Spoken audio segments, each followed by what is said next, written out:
Good morning once again. Glad to have you with me this morning on some good seeds. And I'm excited to share a good seed with you this morning that I pray will be a blessing to you and help you no matter where you are or what you're maybe going through. Exodus chapters 1 and 2, Psalm 88, and Luke chapter 21 are the chapters today. And it's from the book of Exodus chapter 2, verse number 25 that I want to share a verse with you that is just really, really encouraging. Listen to what this says. And God looked upon the children of Israel, and God acknowledged them. Of course, we know the background, probably in Exodus, where this statement is made. The children of Israel had multiplied greatly and increased in population, and that as a result of that, it didn't escape notice that they were growing in numbers. The powers that be were the very ones who noticed, and they believed them to be a threat, especially in the event of an attack by some enemy, that they were afraid that the children of Israel would side with their enemy and that they would be overcome. So they dealt harshly with them and increased their workload. A significant verse in that chapter 1 is that a new Pharaoh arose who did not know Joseph, and so they treated them, and the word says there that they dealt with them rigorously, means that they put a great hardship on them and worked them really, really hard.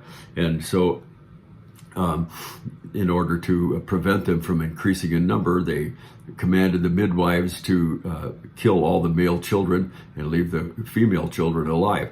Well, of course, the midwives did not obey that.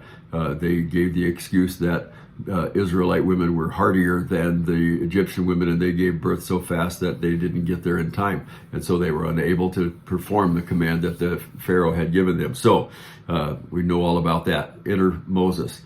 We all know that his mother took him and put him in a basket after he was born because he was a beautiful child, and put him in the river, and the Pharaoh's daughter had gone down to bathe and saw the basket and realized it was one of the Hebrew children. Of course, it was Moses, and Miriam stood aside watching this whole thing, and she told the Pharaoh's daughter, would you like me to get a Hebrew woman to nurse him for you? Of course, she brought his mother, and so she was able to nurse him for who knows how long, a few years. And so after all these things, God heard the cry. Moses grew, killed the Egyptian who was beating up on an Israelite, and later the next day came upon two Israelites who were fighting against each other, and they said, what, are you going to kill us like you did the Egyptian yesterday? You know all that story that happened.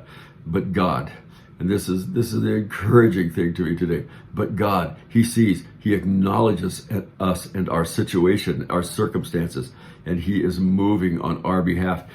I love what Psalm 18 describes, how God comes down in this mighty power to meet the need and to deliver us from the situation, and the oppression of the enemy comes on our behalf.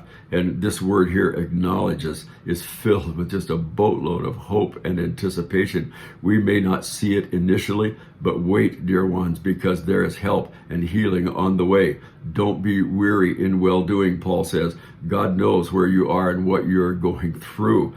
Keep trusting, keep believing. In all your ways, acknowledge Him, and He is going to direct your path. You can trust Him, dear ones. He acknowledges you. He knows where you are and what's happening. May the Lord richly bless you as you take encouragement from that word today. Amen.